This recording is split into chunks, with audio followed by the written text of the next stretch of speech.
she neared the store, Peggy could see there were still a few cars parked outside.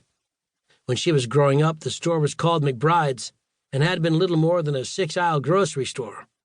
Over the past 30 years, Odell had expanded the store, changing the name with each remodel. 10 years ago, it became McBride's Market, then 5 years ago, Save More. Peggy parked, jumped out, and rushed inside. She grew lightheaded and stopped to take a couple long breaths. Odell McBride, an exceedingly pleasant man in his early 60s, made eye contact with her. He was checking out the last of the customers. Tarrin being a small town of just 2,000, Peggy knew both men in line and waved hello. "Hi, Jack." "Hi, Dr. Lanningham," she said, then turned to Odell and asked, "Can I grab something really quick?" "Sure, but make it snappy," he replied with a soft wink.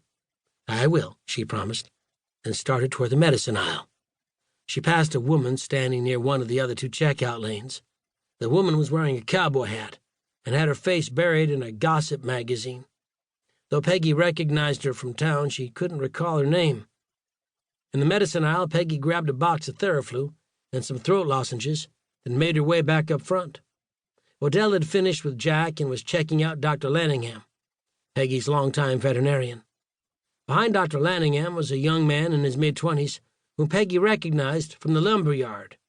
He asked, "You got it too?" She glanced down into his basket and saw a similar assortment of medicines. "Yeah," she said. "Hit me hard about 30 minutes ago." The front doors opened and a man walked in. Neil Felding. Peggy and he had gone to high school together. He'd been valedictorian, if she remembered correctly. She heard he'd recently moved back, though this was the first time she'd seen him. Right behind Neil was a second man. The hairs on Peggy's arm pricked. It wasn't the gun in the man's hand, though that was frightening enough. It was the look on his face. Rage. He smashed the butt of the gun into Neil's back, sending him flailing into a bin filled with an assortment of Halloween merchandise. "Lowry," yelled Odell, "what the hell are you doing?" Lowry Barnes, Peggy realized. He was in his late 20s, thinning brown hair, freckles, vacant brown eyes. The last time Peggy had seen him was 3 weeks earlier, when he'd still been working at Save More and had bagged her groceries. Peggy wasn't sure why he'd been fired, but she assumed it was either drugs or alcohol. At least that's what landed Lowry in jail, or so went the gossip. "Over here!" Lowry screamed, waving the gun. "Everybody over here!" Odell, Dr. Lanningham, the woman in the cowboy hat, the young man from the lumber yard, Neil and Peggy, everybody. "You don't have to do this, Lowry," Dr. Lanningham said calmly. He was in his late 50s, with a head of salt and pepper hair. It was the same voice that had told Peggy it was time to put her golden retriever, Betty, to sleep. "Yes, I do," Lowry screamed. He pointed the gun at Odell and said, "You never should have fired me. You should have just given me a warning or something." "I did give you." "No, you just threw me out on the street." Odell didn't answer. "Now move, everyone, to the back of the store." Peggy waited for someone to dart toward the door or make a run into one of the aisles. No one did. Everyone obeyed. Everyone but Peggy. Her legs seemed incapable of moving. Lowry pointed the gun at her chest and shouted, "I said move." The young man from the lumber yard gave her a reassuring nod, then took her arm and guided her toward the rest of the group.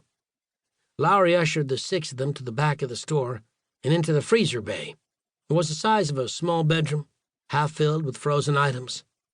Lowry told him to sit on the floor, and Peggy fell to the cold concrete. The young man was to her left, Dr. Lanningham to her right. Lowry stood in front of them. "I didn't deserve it," he said. He pointed the gun at Odell and pulled the trigger. Odell's head flopped backward, and he fell to his side. Peggy screamed. Lowry pulled the trigger again, the bullet hitting the young man next to her in the throat. Peggy closed her eyes and said a quick prayer. It would be her last. Chapter 1. Friday, May 27, 2016. Seattle, Washington. I got fat. Capital F, capital A, capital T, fat. There were a lot of variables: lack of exercise, Netflix, that new Dairy Queen blizzard with all the fudge in the center, but those all came after the fact, after Gina moved back to Bolivia.